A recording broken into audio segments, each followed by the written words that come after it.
conversations on the police use of force in Tualatin. I want to let you know that Spanish interpretation is available. And Chief Steele will share his screen with bilingual instructions on how to access. Ok, muy buenas noches a todos. Si hay alguien por ahí que quiere escuchar esta conversación en español, por favor, aplique.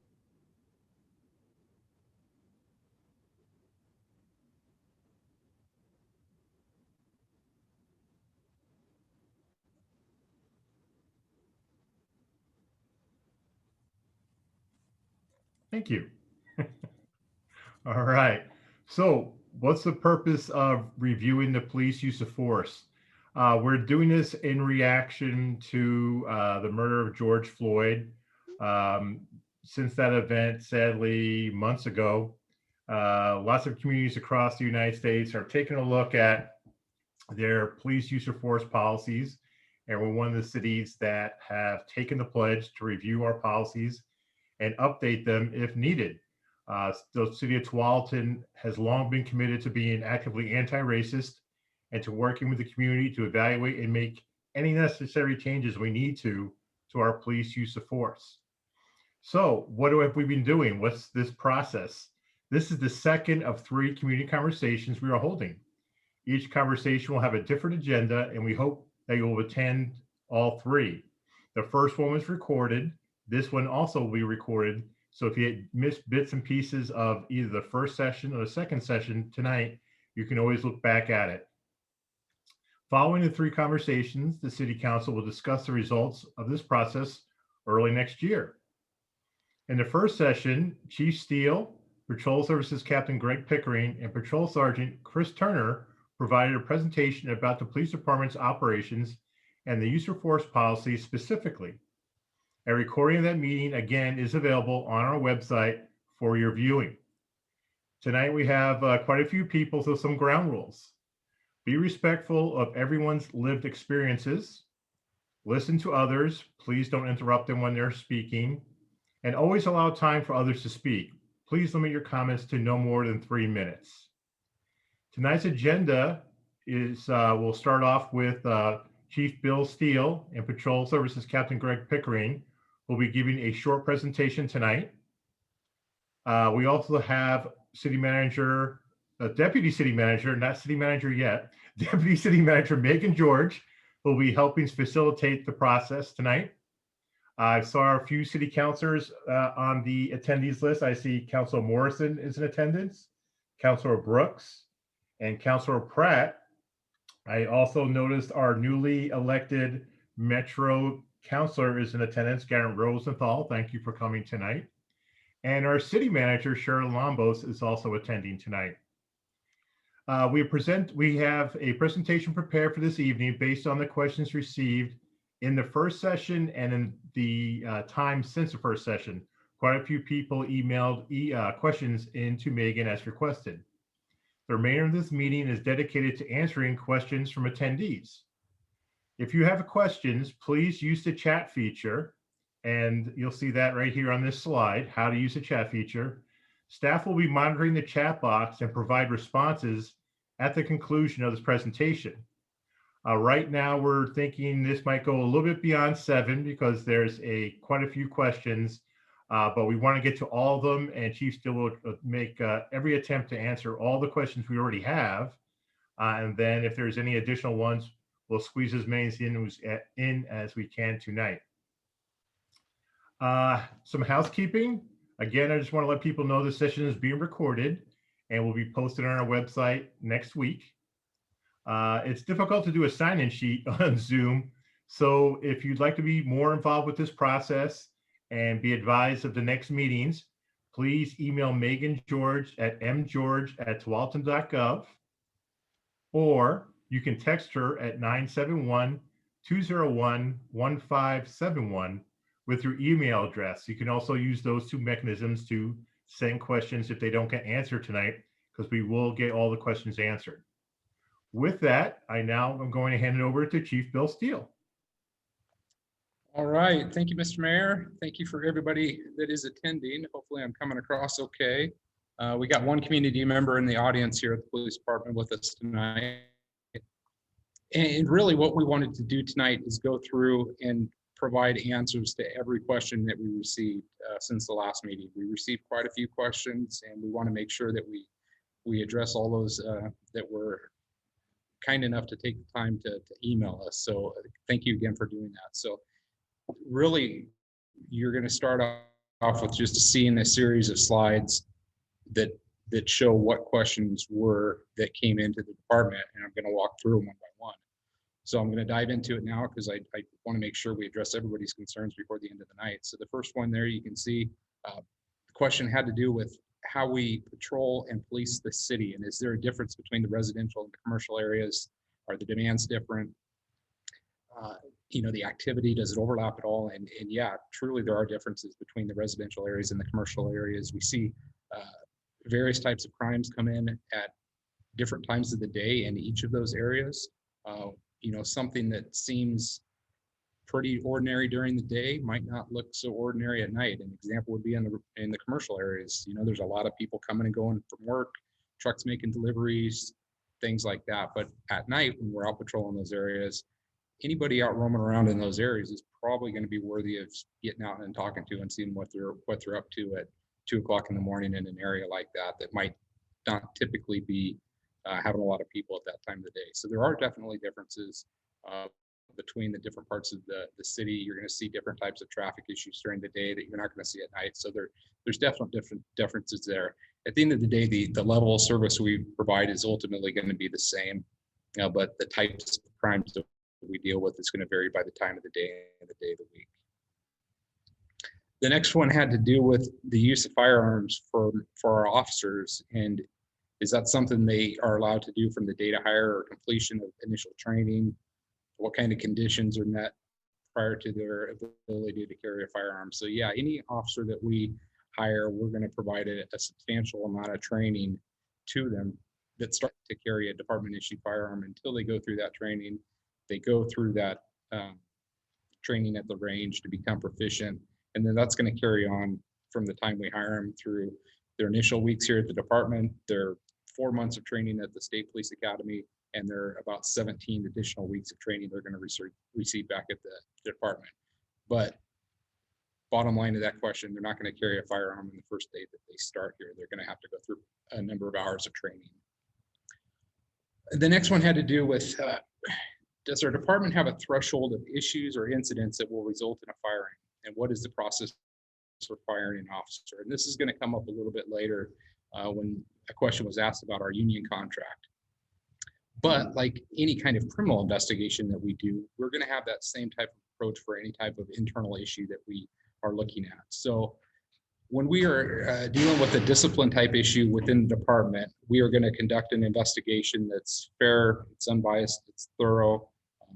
And before any decision is made, we have to be able to show that we utilize what's called due process to conduct the investigation, and that ultimately if we impose discipline on an officer, it's going to be because of just cause. They did something that warrants a level of discipline. But it can vary greatly depending on what type of incident we were involved in. Sorry, I was being motioned to talk slower so that we can translate this a little bit better. So when an officer is involved in an incident that results in a discipline, it could vary depending on the circumstances. So if an officer misses court, for example, and it's the first time they miss court, they're probably not going to be terminated for that. But if it becomes a pattern of behavior where they're not showing up to court on a regular basis, they're not showing up to work on a regular basis when they should be, that's ultimately going to be something that leads to termination. If it's a significant event that they're involved in that involves things such as truthfulness, even if it's a first-time offense, there's a good chance that could result in a termination of an officer. So there isn't a specific threshold for how many incidents that they need to be involved in before they can be terminated. It really comes down to the activity that they're engaged in and what is the appropriate level of discipline for that. We have a variety of different levels of discipline at our disposal, anything from a written reprimand to unpaid time off, reduction in pay, ultimately, and like I said, it ends up with a termination of employment. So there's a lot of different things that go into play as we're considering the level of discipline. So there's not a clear-cut answer to that. I can't say that if you miss, court 4 times, you're going to be terminated. It really depends on the circumstances, but those significant events that could include criminal activity or issues that involve, like I said, with truthfulness, those more likely or not are going to involve significant discipline, up to and including termination. The next question had to do with the hiring practices and specifically what we do to ensure that we're not hiring officers that have racist attitudes or inappropriate authoritarian leanings. And that's really where we rely on the background investigations that we conduct on applicants. We not only talk to everybody that they submit as references, we will then go out into their neighborhoods and start talking about their behaviors with their neighbors and anybody else that we can come into contact with, whether it's previous employers, previous coworkers, anybody that we can come into contact with that can give us an idea of what type of person we are hiring, because we can train a lot of people to be police officers, but we want to make sure that we're hiring the best people that are going to take care of our community. And then the final step in that before they come on board as an employee is a psychological exam. That's a step that the police department here has been doing for easily 25 to 30 years. It actually just became a part of Oregon law recently that requires police departments to do a psychological exam on their applicants that they're going to offer a job to. Those are conducted by licensed psychologists that are using a variety of different testing mechanisms to make sure that anybody with a trait like that or behavior like that is identified and then ultimately weeded out and not offered employment with the department. So that's significant for us, is making sure that we're hiring the right people to come to work for Tualatin. The next question had to do with the oversight mechanisms for the police department. And, well, it's probably pretty obvious to people, we don't have a formal oversight committee that looks at the police department specifically. I'm pretty confident to say that if people were unhappy with the level of service from the Tualatin Police Department, folks in the city would know about that. And when I say folks in the city, I include myself as the leader of this department, ultimately up to the city manager, the elected city council members, and the mayor. If people were not happy, others in my chain of command would know about it. And that's intentional. I mean, that's the way our system is set up. So I know the city manager, the mayor, council, they will get emails from our citizens when they're happy with the service or they want to point out something that they're concerned about.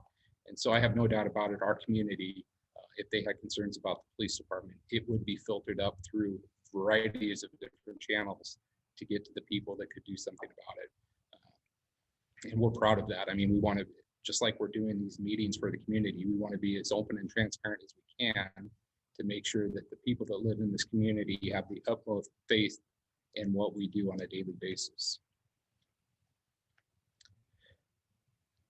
This question, you can see it's fairly lengthy, but I think it's as a result of how we presented some information in the last meeting that we had. We put a slide up that talked about threshold events and the number of uses of force that we had. And I don't think we did a great job explaining that, and that one falls on us. So the next slide, what I wanted to do is just kind of walk through some of that information. At the police department, we track just about everything we do, and there's a variety of different reasons for that. And a lot of that we pump into an internal database, so it helps us monitor the activity and the performance of employees. So we will track things in conjunction with yearly performance evaluations, the number of compliments that come in, the number of complaints that come in, the number of incidents that are involving force that our employees are getting involved in. And that's done in a variety of different ways, like I said, to help us identify trends or patterns that ultimately could be concerning for the employees that are working here. We want to make sure that we're heading off problems before they potentially snowball or get bigger into a much more serious incident.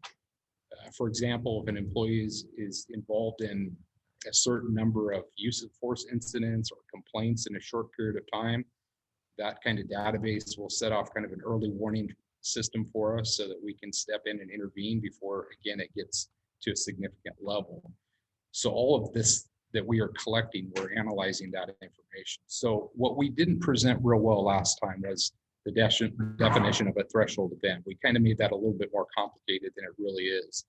Threshold event for us is a very general term that encaptures a lot of things, and it captures things like use of force, and whether we display a use of force or we actually go hands-on and use physical force against a person. So this chart has some numbers for this is year-to-date 2020. A threshold event captures displayed uses of force, and it also captures deployed and actual used uses of force. So those numbers were all captured in that previous slide that, like I said, I think it was a little bit confusing. But if you think about what our police officers do in the community, we are literally responding to not only thousands of calls for service every year, but we're contacting citizens thousands of more times per year. And so this is the number of actual uses of force and displayed uses of force that we have been engaged in for the year 2020. You can see in displayed use of force, the most common thing we do is the display of a handgun.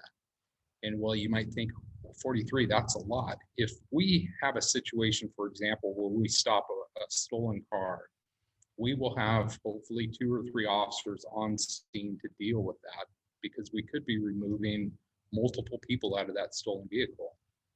So all of the officers present are going to probably be displaying a handgun at some point during that incident. Those are all factored in those 43 separate incidents of the display of a handgun. So one call in itself could account for 4 or 5 of those 43 events right there. If you go over to the right column for deployed or actually used force, those are the times where we actually go hands-on with somebody.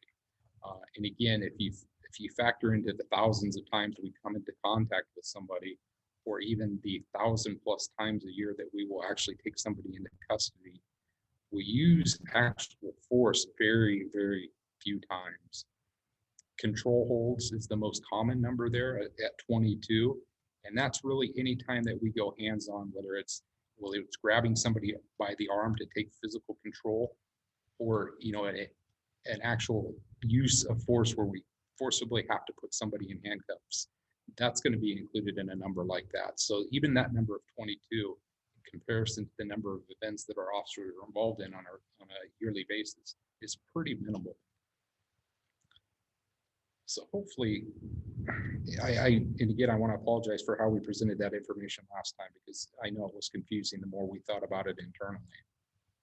But bottom line is the actual numbers of force that we use on a yearly basis is pretty low.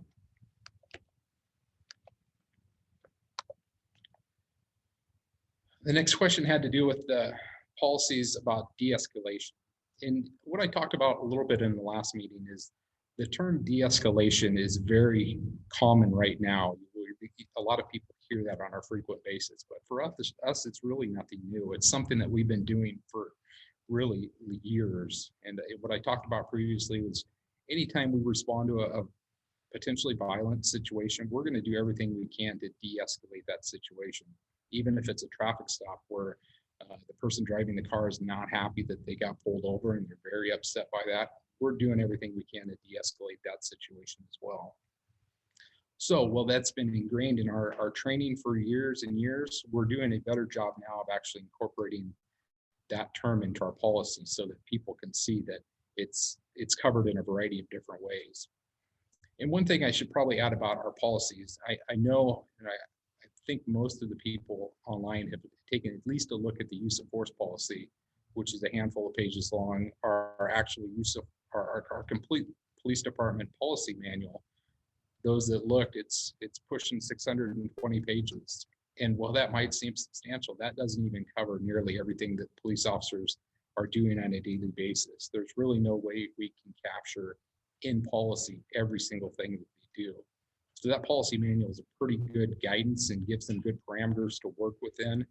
But unfortunately, it's not going to cover every single situation that an officer could find themselves dealing with. So de-escalation, yes, we've got it listed multiple times in our policy now. It's not even just in use of force, it's in other policies, such as when we take somebody into custody for a police officer hold, and we're really truly, the only intent there is to get that person to the hospital so that they can be seen by medical professionals. The term de-escalation is even in a policy like that. The next policy, what about adding policies around alternatives to deadly force always being preferred, such as a taser?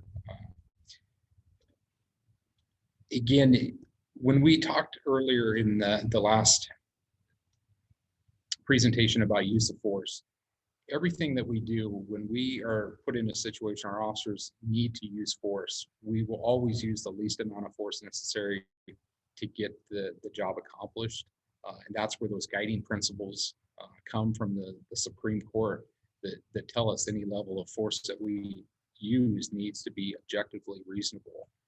And we have specific language that talks about the use of taser and other means to control a situation. So again, this even ties into some of the common terms you might hear now about use of force continuums and things like that were right now, just because a person is legally able, an officer, to use a taser in a certain circumstance, it might not be the best option. There might be a better way to utilize that level of force.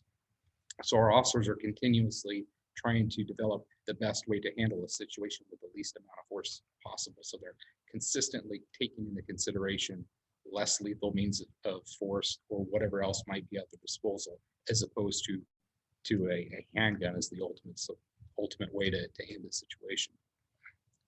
So there is definitely language in there about the use of other tools to handle a situation based on the circumstances. The next couple questions that came in had to do with scenarios, and these are difficult to answer, and these are the things that we love to engage people on when we can have face-to-face conversations, specifically in a situation like our Citizens Community Academy.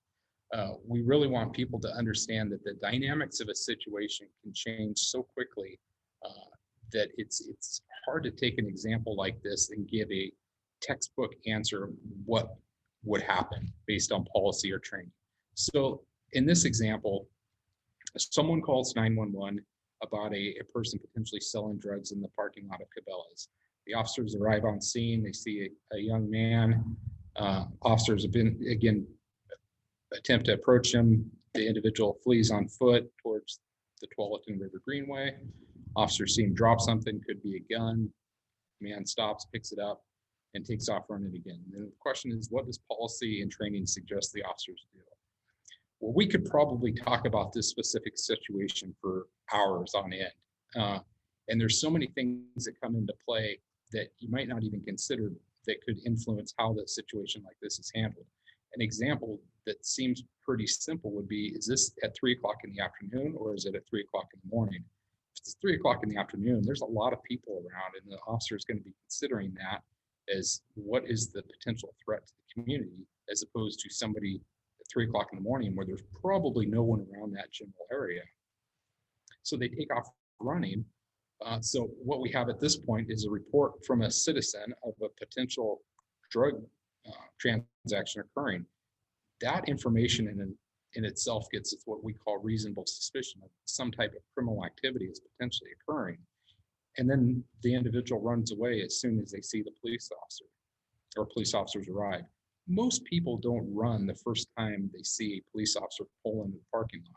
But again, there's different factors in play here. So the officers are more likely than not going to run after this individual that's probably involved in criminal activity or potentially involved in criminal activity. But again, there's going back to that just simple example is this 3 o'clock in the afternoon or 3 o'clock in the morning? It's much more dangerous to chase after somebody at night for an officer than it is in the middle of the day where they have much more visibility. So a lot of those types of things are coming into play as those officers are making the split-second decisions. They see what could be a gun. Obviously, that's going to change the situation a little bit from the aspect of the officer. when it comes into consideration of what's the threat to the community. Is this just a drug transaction, or is this person potentially armed now? What actions are they potentially going to take that could be a threat to the community? So again, we could take this a couple other different directions when we talk about, how many officers are available. Is there a canine officer available? There's so much that could go into what could potentially be described as a pretty simple scene that I don't want to spend the entire night talking specifically about this, but there's a lot of factors that could come into play that make situations like this difficult to kind of talk through based on just this set of circumstances. So when we invite people into the Citizens Academy, we'll kind of let them respond to a situation like this, and then start talking through some of those factors that could come into play that might drastically change the way they would respond. They might initially think they could be going one direction, and then you get a little bit of information about a gun. It might drastically change how they're going to respond to a situation like that. So that's just a basic response to a question like that. There's so many factors that come into play.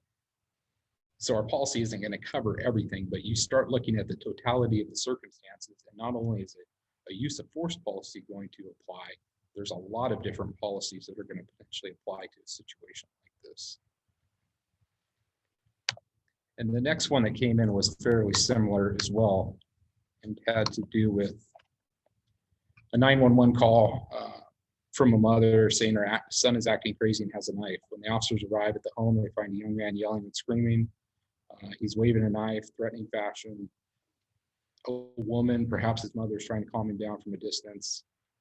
Others from the home or neighborhood are also nearby, but nobody's within 25 feet currently of the man. What does policy and training suggest the officers do?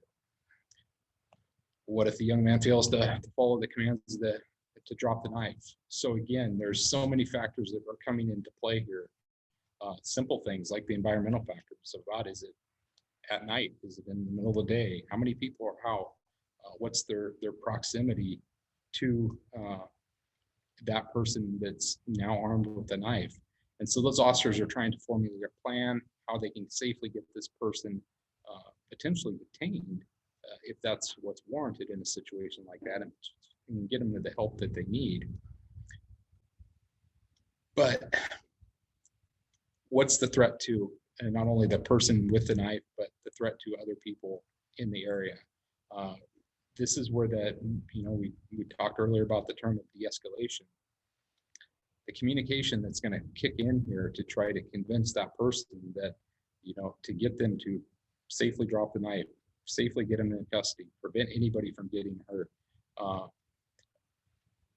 The longer this drags on, maybe there's a point in time, depending on which direction a call like this evolves into, that if the woman, the mother, is able to safely get away from the scene, and the son or young man, I shouldn't make an assumption that it's a son, the young man maybe goes back into the house and there's no threat to anybody else except that person that potentially considering hurting themselves.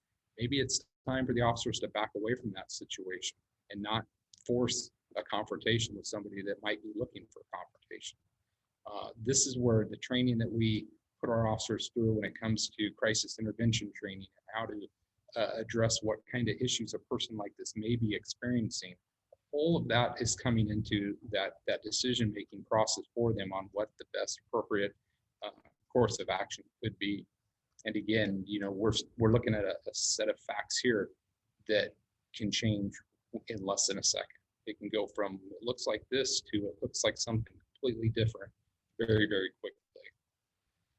So just because a person is failing to follow the orders, drop the knife, the officers are going to continuously be assessing what that threat is to other people that are in the general area, and what options do they have to not only avoid using any force is the ideal situation, but to get this person that clearly looks like they're going to need some type of help into a situation where they can get that help. So these are hard ones to walk through because of how quickly they can change based on the actions of the person with the knife and what they might be doing one second and not the other second. And then we got a variety of questions specifically about our use of force policy. And we left the numbers in there so that if people want to go back and compare them to the actual use of force policy, they can do that. But the first one has to do with officers reporting the behavior of other officers who might have been using force that was inappropriate. And our policy says in one section that they have up to 72 hours to report that incident to a supervisor. And why not something maybe shorter, 24 hours or sooner? So that's actually mentioned in our policy a couple different times. The first time it is mentioned right before this, it talks about an officer reporting that behavior to a supervisor as soon as feasible. And then the next section talks about the specific 72-hour time frame. The 72-hour time frame came directly out of state law that was just passed within the last few months. Prior to that, this type of behavior wasn't captured in state law like it is now. So the difference between the two is that state law allows up to 72 hours for somebody to report that incident to supervisor. Ours kind of tightened that a little bit and basically requires them to report it as soon as it's feasible. I'm not sure exactly how they came up with the 72 hours at the state level, but a lot of agencies, and Tualatin is no different. We don't have a supervisor working 24 hours a day.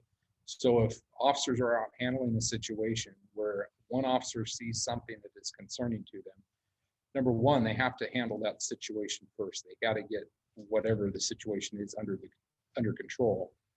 And then it might take a little bit of time for that officer to take a step back, look at what he just or she just potentially saw, see if there was something else that was going on that they were unaware of that could have led to whatever that use of force in question, why that was presented in that way, and then give them a little time to reach out to the supervisor and make that contact and express the concern. So there is definitely a difference between our policy and the state law. Our policy, I think, is a little bit tighter than that, but that's the reason for the difference, because we do definitely want our officers, anytime they see something like that, to report it as soon as possible.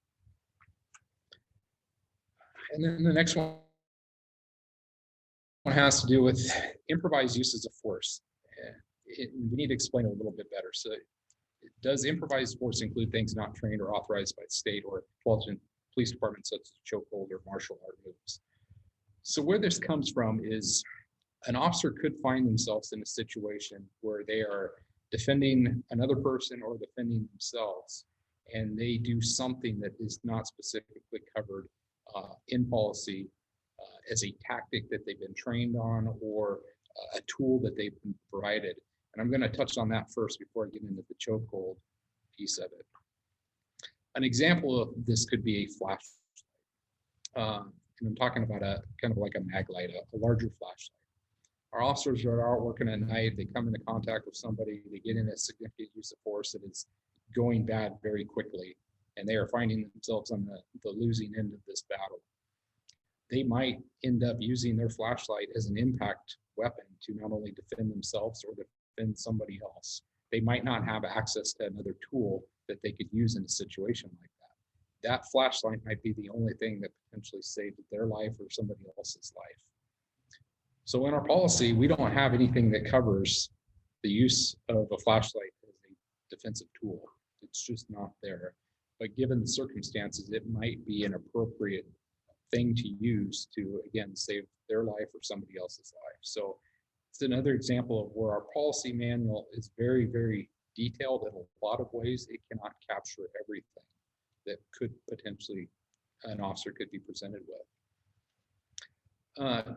Chokeholds and martial art moves, it's similar, and I'm going to focus a little bit more on chokeholds in just a couple questions, so I'll hold off on that piece.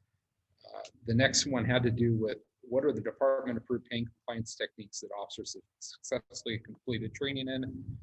Is each officer certified in each one? Do officers get trained in all pain compliance techniques? Do they have to be certified in all? How often is this training refreshed?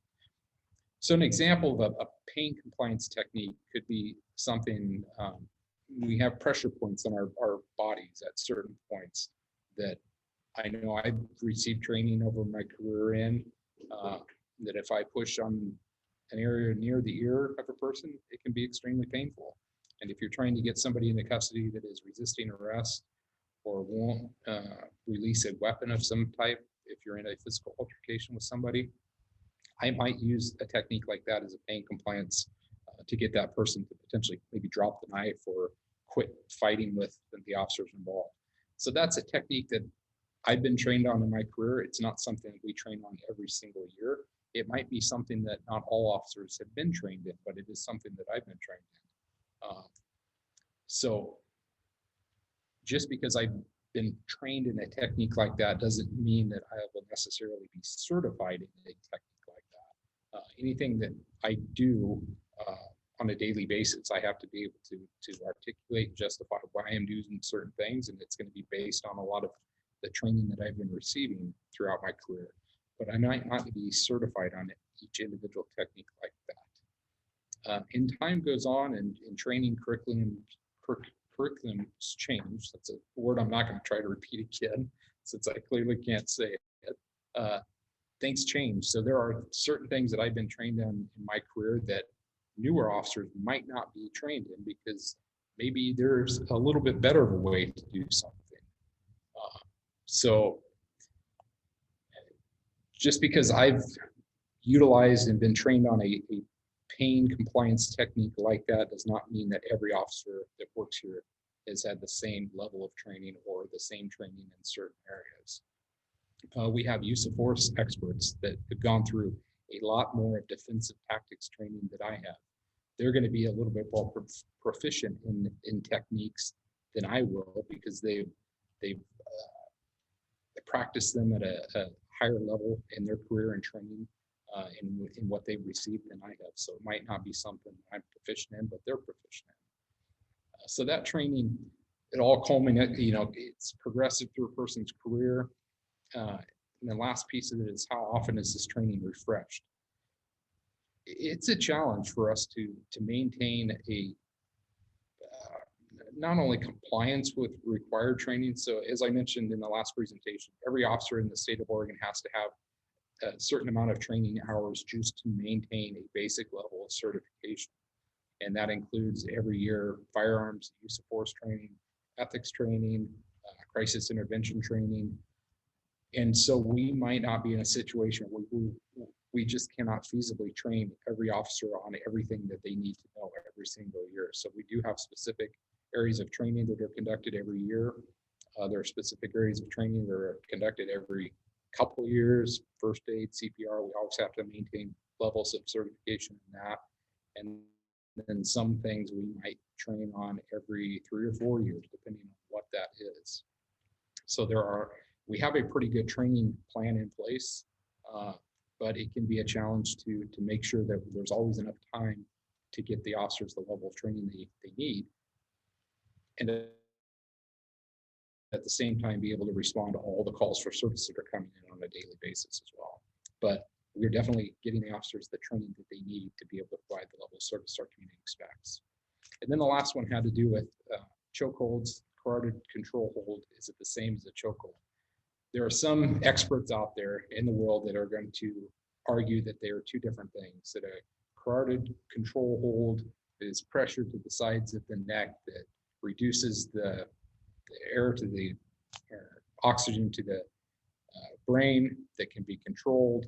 A chokehold is going to be more of a direct pressure to the front of the throat. At the end of the day, neither one of them are anything that we are allowing our officers to do, and are now no longer authorized by state law unless it's in a deadly force situation. So technically, there's going to be some people that make the difference between the two, but in reality, anything that is going to be around the neck is going to be something that we're not going to train our people to do, or not something we're going to authorize our people to do.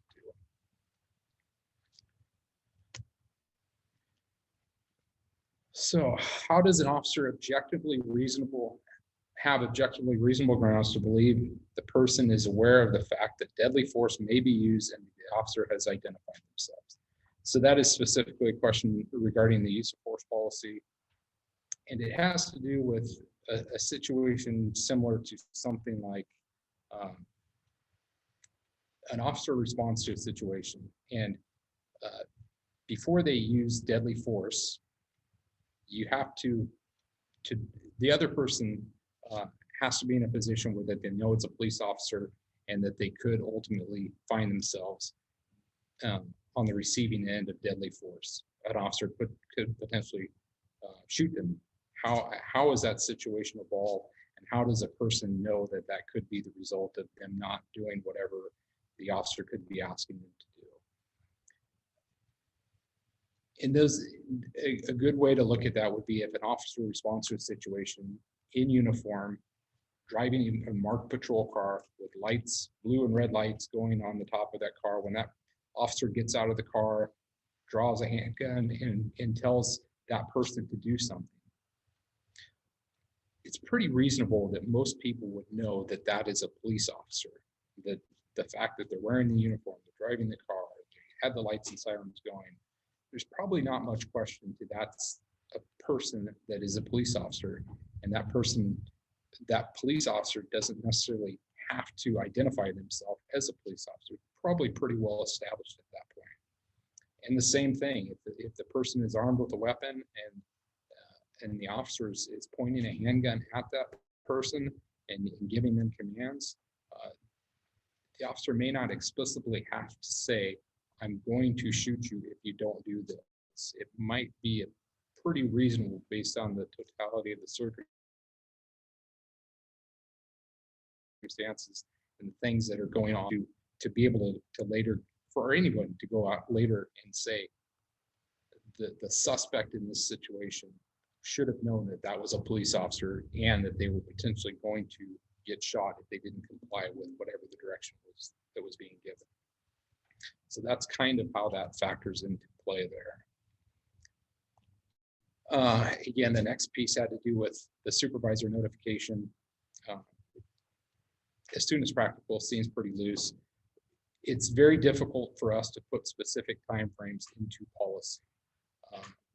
And again, a brief example is we don't have a supervisor working at all times. And so if we have 3 officers on duty and they find themselves in a situation where they just took 4 people into custody, they utilize force on those individuals as they're being taken into custody, there's a lot that goes into a process like that. And it might take a little bit of time before somebody could make a supervisor notification about not only potentially inappropriate use of force or any use of force. All of our officers are required to notify a supervisor when we use force.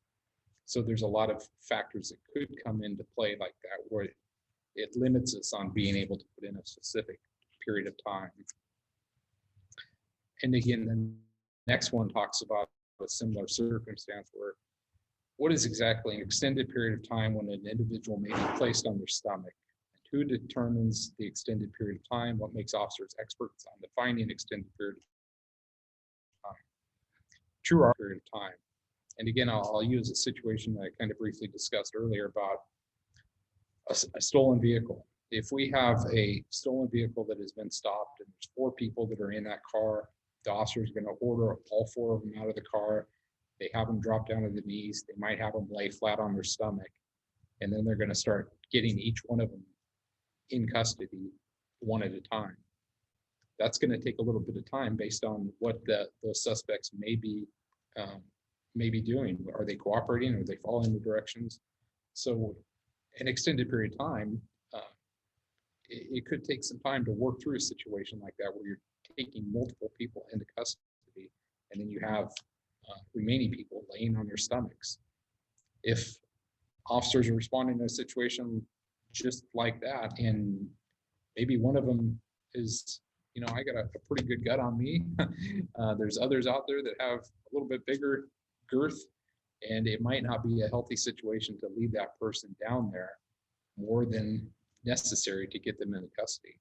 So those officers are having to assess all of that information as they're going through all of the actions that they have to take, and they're going to have to be aware of that. And that's, those are things that are factored into the training they receive when it comes to not only use of force, but even simple things about treating people that may be sick or injured and not putting a person into a situation like that it could impact their ability to breathe.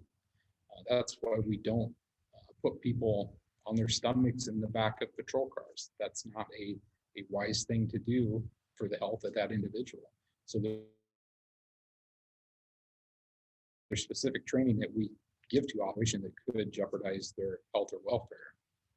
So same kind of concept as earlier when it comes to period of time. We can't say 1 minute and 45 seconds is too long. There's just not an accurate way to capture a specific period of time like that. So our officers are continuously having to reassess the situations that they're dealing with and doing what they can to make sure that everything that they do is reasonable. And the last one here has to do, it says our policy talks about the training and making sure that officers are periodically receiving training on our use of force policy. And it says, why not define that period?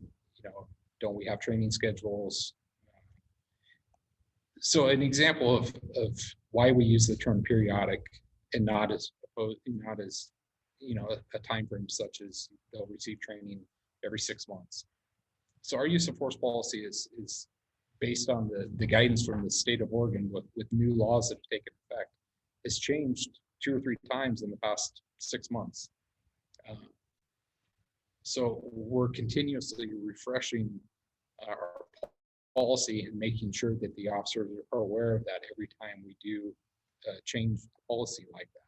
So it's not a specific period of time. It is periodic in a lot of ways. And it has to do a lot of times with what else that we may be doing that we can incorporate training into a situation. We do driving training every couple of years. We will also factor in the use of force training into that to do what we call scenario-based training. So 1 year we might train on use of force and specific use of force policy. The next year might be a training year where we incorporate emergency driving with a piece of use of force. So they might be receiving more use of force training in a 1 or 2 year period than a period of time where it's only use of force. Tell me with that, man. I'm rambling here. What else can we do to make that one? Well, and in regards to training aspect, we do, again, Chief Steele mentioned in the previous session, the Tualatin Police Department is accredited through the Oregon Accreditation Alliance. The Oregon Accreditation Alliance has a set of circumstances and a set of standards that have to be met. Some of those standards involve training. So there are annual and biannual training requirements for us to maintain our annual accreditation that we go through on a yearly basis. And most of those standards do revolve around use of force and the techniques of use of force, be it handcuffing, the use of what we call our wrap restraint, which is if we have a combative subject, rather than just putting them into the back of the patrol car, allowing them to kick and scratch, whatever. We have a device that uses that will secure their legs, secure their hands in a manner that they actually are seated in a seated position with clear room to breathe. We use it on each other in training and can show each other that it actually works. We do several ideations of training where we discuss positional asphyxia, i.e. leaving somebody on their stomach or on their front for too long while they're handcuffed, where they don't have the ability to push themselves up or move themselves or roll. Our defense tactics training incorporates how to safely handcuff somebody from a prone position or on their stomach, and do not put your weight of the officer or the officers on their back or on their sides as you're applying handcuffs, and then how to safely roll them up to their bottom and then onto their feet as quickly as possible, again, to get them out of that positional asphyxia type area. So our training is done in a training cycle every year, and we address these type of situations, again, to try to keep our officers as current with current trends and current information that is moving forward at all time.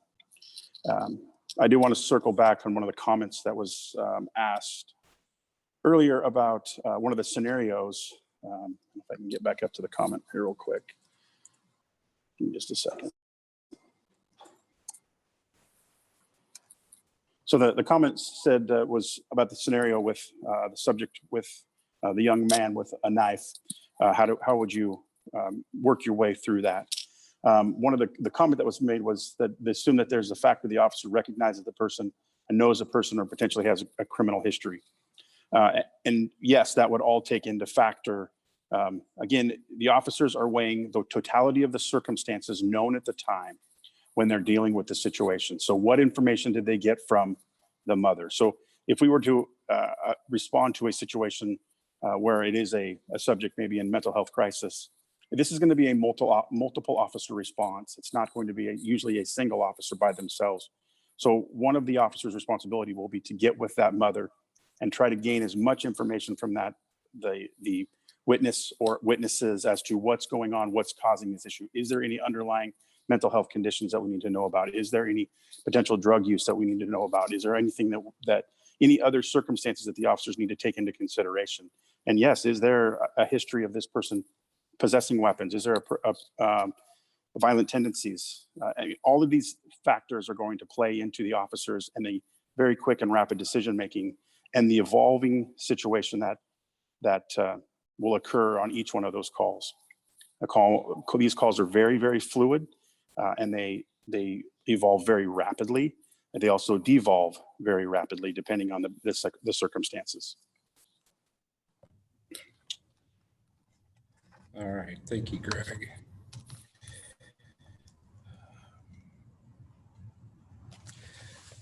The last piece of that is, when do you not have resources to provide training? And it might not be a situation that we don't have resources to provide training. We're in kind of a unique situation with the pandemic now. It's, we have training that we have to provide officers, but getting all of our officers into a room right now and going physically hands-on with each other to work through use of force situations is a little bit more challenging right now than it was a matter of 8 months ago. And so we're putting some thought into that, as how we can make sure that officers are still receiving the training, but doing it in a safe environment, considering the factors that we're dealing with right now. So it might not be specifically, we don't have the resources to provide the training. It's just making sure that for right now, as an example, we're getting the training provided in a safe manner.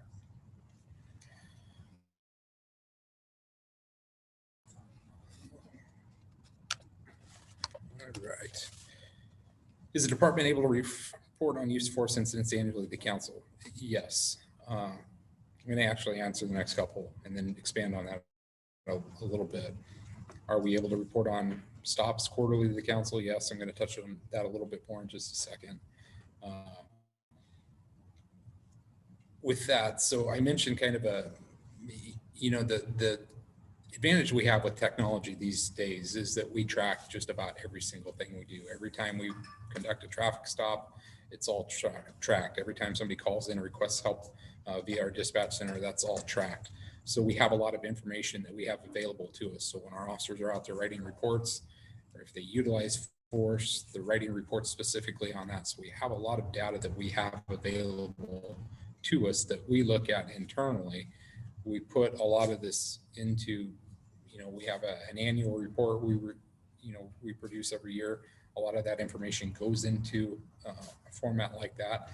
But when it comes to, is that something that we could present to the council? We could easily do that. It just takes a little bit of time to pull that information together and present it, but it's already information that we're looking at on a fairly regular basis. Same thing with traffic stops.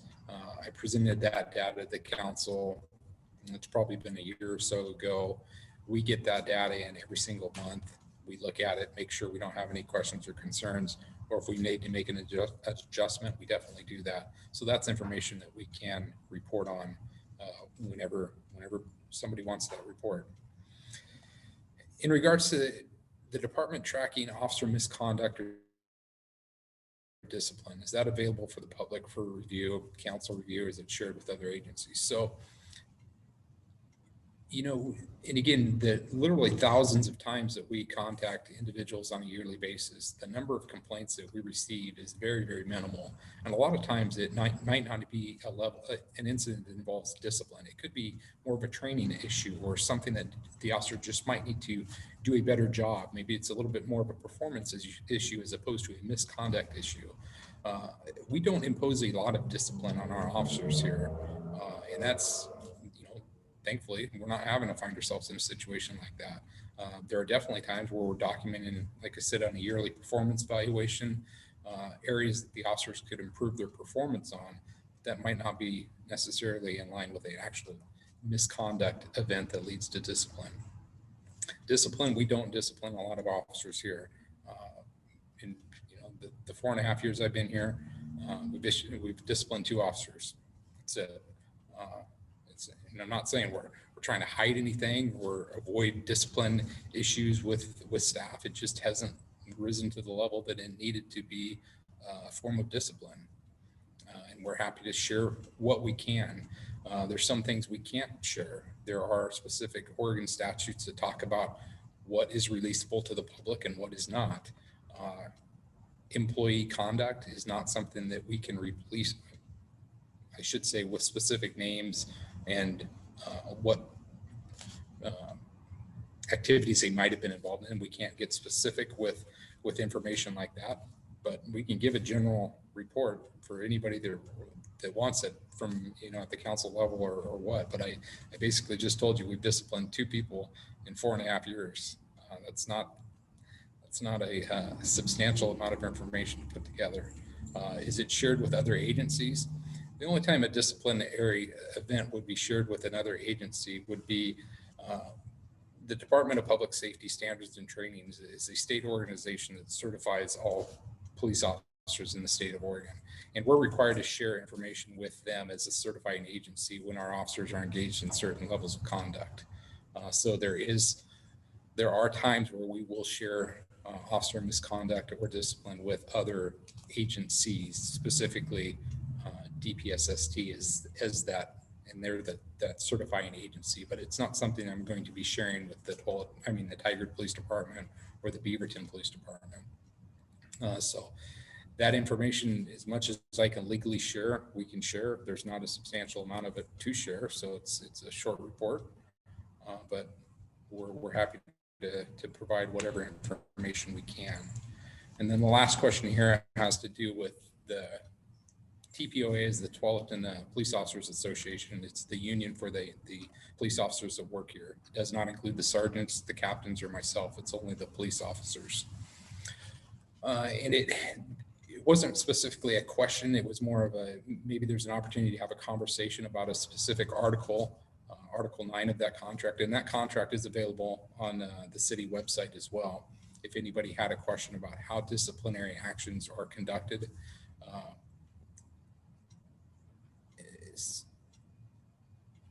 there are certain things that we will do during an investigation, a disciplinary type of investigation. And like I said, it's a due process where an investigation is done. We will not discipline somebody without some type of cause. So there's a pretty formal process that is in place there that protects the city and gives the officers involved the ability to make sure that it's a fair and unbiased investigation before any discipline is ultimately handed out. So it's all available online. I'm happy to answer specific questions people may have about that process. And like I said, based on what I just said, we've only had to impose discipline twice in the last 4.5 years. So it's not, thankfully, something that we have to utilize on a regular basis, but it's there as a resource for us if we need it. And then the last time we had the conversation, our first conversation a month ago, we had some data that we provided about traffic stops.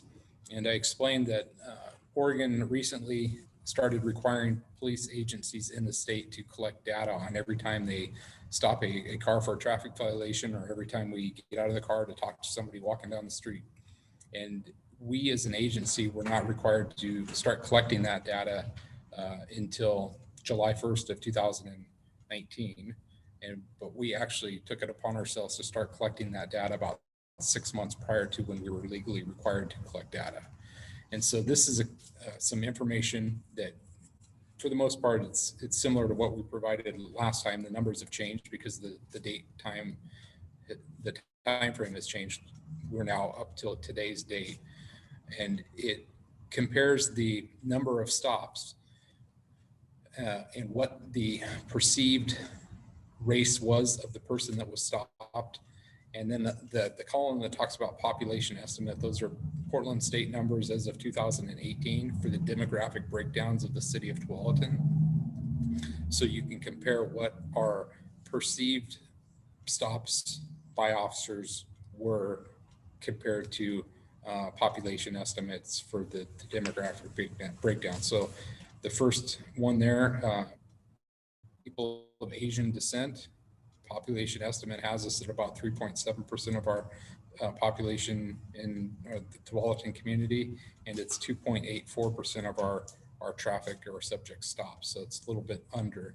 The numbers are all fairly consistent with our demographic breakdown, maybe plus or minus just a couple percentage points. This is good data for us to look at. And what I said earlier is we look at this data every single month and we report it to the state every single month. It goes to the Oregon Criminal Justice Commission, is who collects all of this data and analyzes the data and ultimately shares that information with the state legislature. But it's information that we look at every month to make sure that we're in line with treating our community equally. It's not a perfect system though. So if I go out and I perform a traffic stop on an individual and I walk up and I identify myself, I conduct the traffic stop, I go back at the end of the traffic stop, I enter in this data into our computer databases. It's based on my perceptions at the time. I don't go up there and specifically ask a person what their ethnic background is or what race do they identify as. It's based on the officer's perceptions.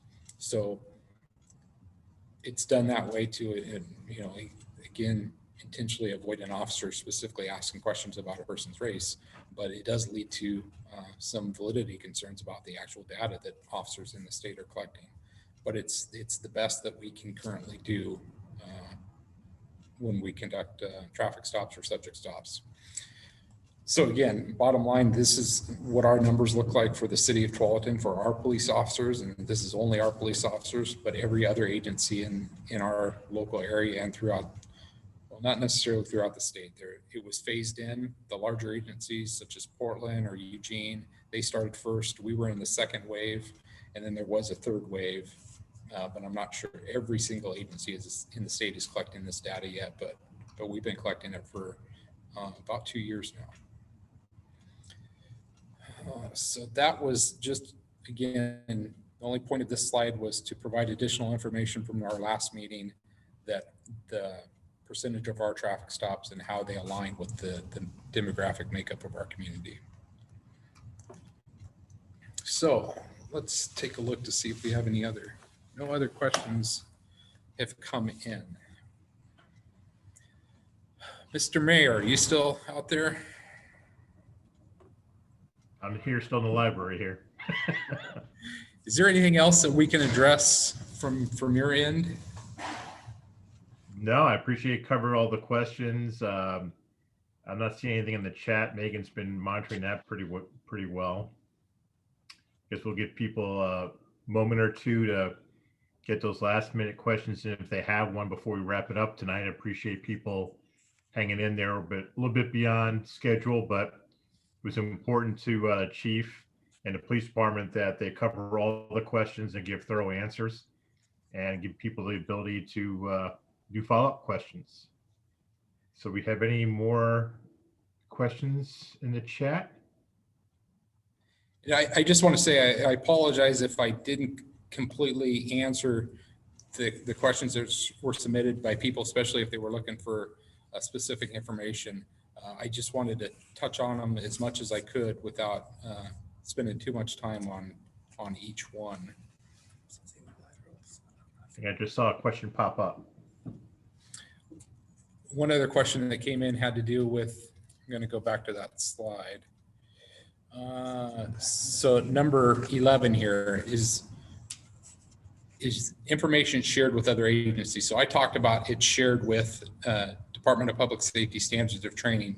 The other time it would be shared with an agency is if our officer here was applying to be a police officer somewhere else, and that future agency was going to conduct a background investigation on the officer. They would ultimately come to us the current employer and review the performance of the officer. And in that case, the officer signs a release for us to be able to share that information. And so that would be another time that that could be shared with other agencies if our officers are looking to go work somewhere else. Okay, so question that came in has to do with what is the availability of specialists with substance issues or behavior issues to assist officers. So I'm going to read this from a couple different ways. So if an officer responds to a situation where they need help like this, we do have a variety of different resources available to us. We're fortunate to live in the metro area where we have a lot of resources available. We've got crisis intervention teams. We've got hotlines that we can call to get into touch with people that specialize in issues like this, whether it's a substance abuse issue or behavior type issue. So we have resources in our community that we can tap into to help us work through situations like that. From the other aspect, if we're looking at assisting officers who might be experiencing a substance abuse issue or a behavior issue, then we get into a situation where we have city resources, we have EAP, employee assistance programs in place. Ultimately, if we found ourselves in a situation where we're dealing with an employee that we believe is significantly being impacted by something in their life that affects their ability to perform the job as a police officer, we could ultimately refer them what is referred to as a fitness for duty, where we could send them to a medical professional to make sure that they are still at a position where they can do the job. That's a pretty extreme case, but I just wanted to throw it out there that there's a number of different ways that we could handle a situation like that. So we've got resources for the officers when they're trying to do their job, but if we've got concerns about the officers themselves, we have some resources available for that as well. Chief, can you let folks know about the program the Washington County Sheriff has where they have a mental health professional roll with them sometimes and their ability to help out police officers?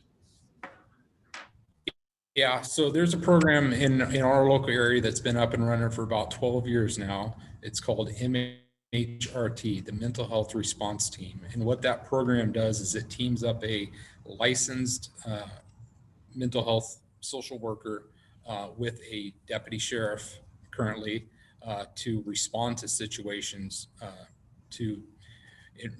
honestly de-escalate a situation, get a situation safely resolved with hopefully no use of force whatsoever, and get that person the help that they ultimately are in need of. So that's again a situation or a program that's been up and running for about 12 years. It's a resource we have available to us. We're in the process of training our officers. I mentioned earlier in what's called crisis intervention training, where we're sending everybody in the department to 24 hours plus to 40 hours of training in a situation like that so they can operate at a level like that. The advantage to having a licensed social worker or mental health worker respond is they have access to information that we as police officers don't have. If a person is being treated on a regular basis by maybe a psychologist, a licensed clinician can reach out to that person's healthcare provider and figure out what the best way is to handle a situation like that, where a police officer might not have the ability to approach it from the same way. So it's a great resource that we do have locally here in Tualatin as well. Any other questions you see, Megan? I'm not seeing any more.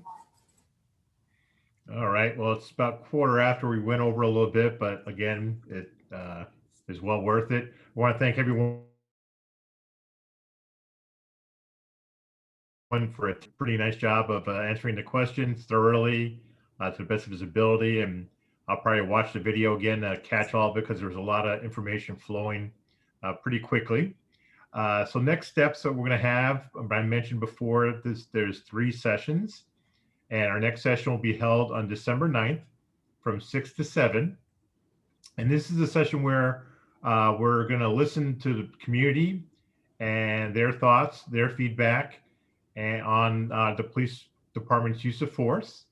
That all those notes will be written down, all those comments will be written down and compiled into a report that'll be presented to City Council for their review next year, which is not that far away, really, a month or two. I encourage folks to attend the next session. Again, mark your calendars from December 9th from 6 to 7. And that's where we're going to chat with each other and with the department ideas about police use of force if any changes need to be made. And finally, there's a slide come up here in a second. Please remember to either email or text Megan with your email address so you can receive follow-up emails after this meeting. In addition, if you'd like to RSVP for the next meeting, please let Megan know so we can have an idea of how many people are going to attend. And so on this slide, you have the two ways to get a hold of Megan, either by email or by text. And with that, that's all I have. Anything else, Chief? Captain Nope. Pickering?